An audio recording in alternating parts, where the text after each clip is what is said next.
Hello everyone, I'm BJ Cunningham of the Action Network, and if you're watching this video, you may be placing a bet on a Major League Baseball game for the first time. Unlike football or basketball, where a majority of the bets are based on the point spread, baseball is a money line sport. Sure, run lines and props are available, but they're not as common. So simply, bettors just need to pick who is going to win the game. When betting on the money line, you have the option of taking the favorite, the team expected to win, or the underdog. Just know, if you bet on the favorite, your winnings will return less than the amount you bet, whereas you bet on the underdog, you will return more than the wager you placed.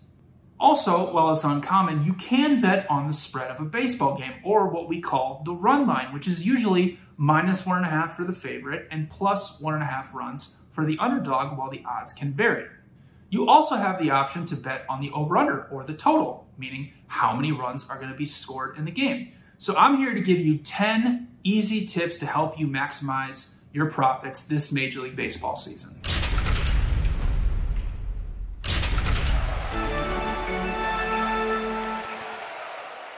First tip, avoid big favorites. Odds makers know that recreational bettors love to bet favorites, and they like to capitalize on public perception of some of the more popular teams in Major League Baseball, like the Dodgers, the Red Sox, and the Yankees. Using our Bet Labs data, favorites of -150 or higher since 2005 are hitting at a 63% rate, which I know sounds impressive, but over that time span, favorites of -150 or higher are down -300 units. So, simply put, if you're gonna take big favorites every single night, you're not gonna turn a profit.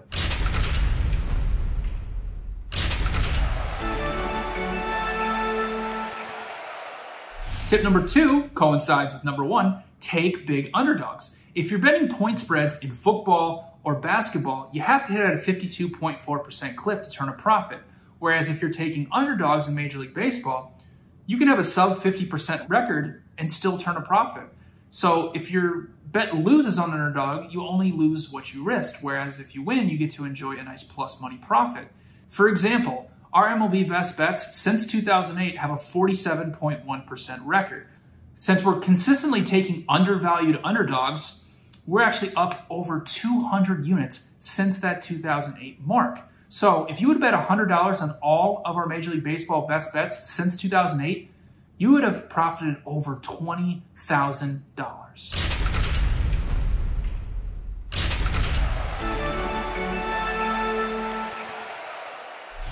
Third tip, bet against the public. For years, we have detailed the value of betting against the public. We like to go contrarian because more than often than not, the public loses. The average Joe, he loves to bet based on his gut. He loves to bet favorites, he loves to bet home teams, he loves to bet popular franchises and star players.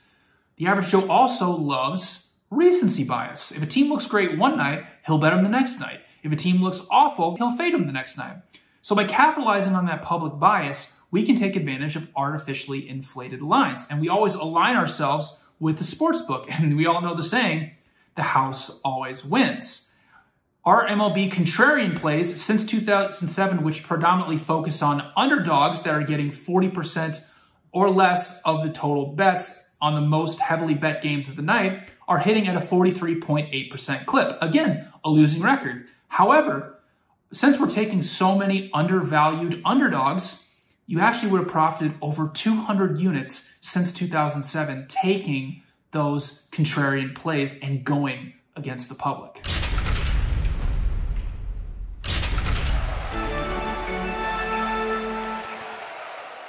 Tip number 4, follow reverse line movement. Betting baseball is not just about blindly betting big underdogs or being contrarian. You also have to be on the sharp side of the action. One of the best ways to locate sharp action is to follow reverse line movement. That is when a line moves in the opposite direction of where a majority of the bets are being placed. For example, let's say the Cubs are -150 against the Brewers, who are +130. Let's say Chicago is getting 75% of the bets, but their line moves from -150 to -135, and the Brewers go from +130 to +115. Now, why would the Cubs move down if they're getting 75% of the bets? Well, that is because some sharp action or some respected bettors by the sportsbook have come in and placed money on the Brewers. So even though they're getting 25% of the bets, the line will move in their direction. Since 2015, both favorites and underdogs who are getting less than 35% of the bets and have at least 1 cent of reverse line movement are hitting at a 44% clip and are up over 16 units. If you raise that cent up to 10 cents of reverse line movement since 2005, you would actually be up over 87 units. So a bettor who bets $100 on all of these reverse line movements of 10 cents or more would actually be up $8,700 since 2005.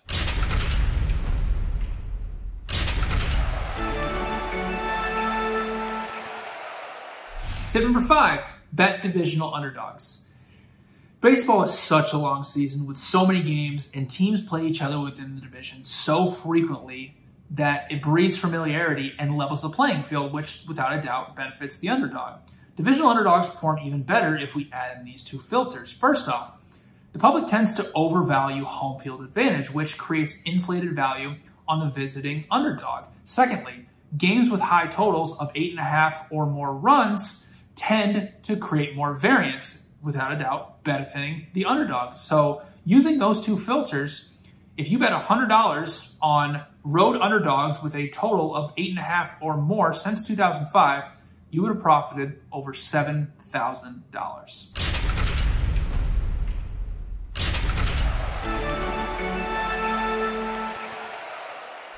Tip number 6, know the weather. While the weather is not that important for betting the money line, it is crucial when betting the total, specifically the wind. As we know, if the wind is whipping in, it can turn a home run into a warning track flyout, or if it's whipping out, it can turn a normal fly ball into a home run.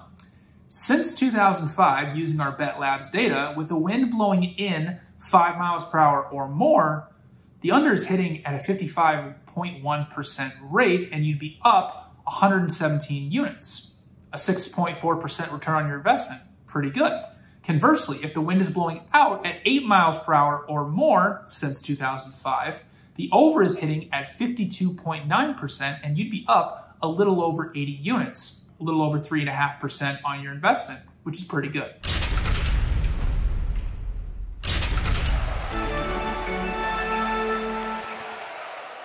Tip number 7, know the umpires. I'm not going to sit here and tell you to bet based on whoever's behind the plate, but we can exploit some pronounced tendencies to potentially turn a profit. For example, if we have an umpire who has a tight strike zone, well, that's going to lead to more walks, more runs scored, and overs being hit. If an umpire has a large strike zone, it's going to lead to more strikeouts, batted balls in play, and unders are going to start hitting.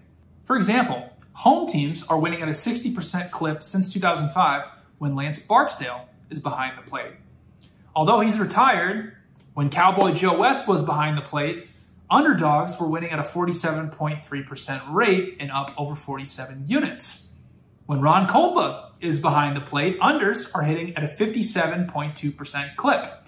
If you want to research more umpire data like this, you can check it out in our Bet Labs database.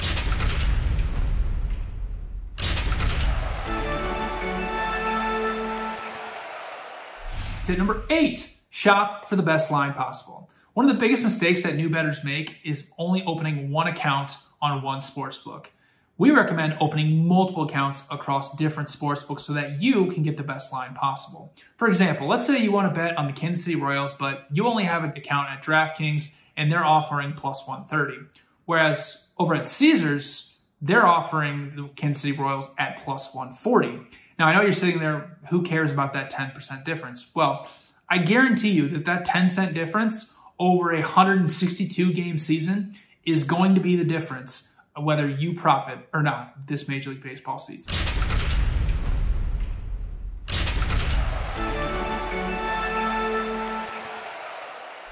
Tip number 9, embrace volume betting.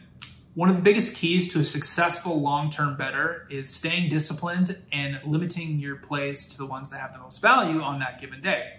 Baseball is one of the few sports that volume betting can actually lead to increased profits. For example, let's say you have a baseball betting system that has a 2% rate of income and an NFL betting system that has the exact same ROI.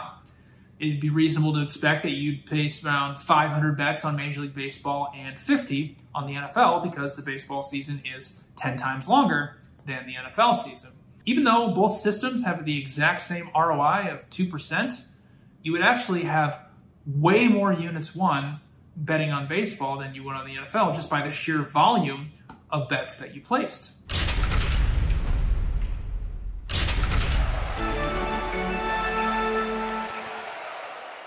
And finally, tip number 10, manage your bankroll and avoid parlays. Managing your bankroll is the most critical factor for long-term success. We recommend a flat betting approach, meaning you're betting the exact same amount of money on each game. We usually recommend betting between 1 and 5% of your bankroll on each game. If you want to be more conservative, you can do 1 to 2%. If you want to be more aggressive, bet 4 to 5%, but 3% is a good middle ground. So let's just say, take for example, your bankroll is $100, and so you want to bet $3 on each individual game. That flat betting approach is going to help you over a long grind of a baseball season avoid losing a ton of money when you have a downswing, and it's really going to set you up for a positive ROI. We also recommend avoiding parlays. Public bettors love parlays. They love the thought of turning $5 into $100. Well, the truth is that the sportsbooks are making a killing off of parlays, offering unfair odds disguised by these enticing payouts. We recommend an individual game betting approach. It's hard enough to win one game. Adding more games on top of it is only increasing your risk and lowering your chances of actually winning a bet. So now that you've gotten a crash course in betting Major League Baseball, make sure to go download the Action Network app where you can track all of your bets in one place, and follow me and our other baseball analysts for all your latest Major League Baseball betting content.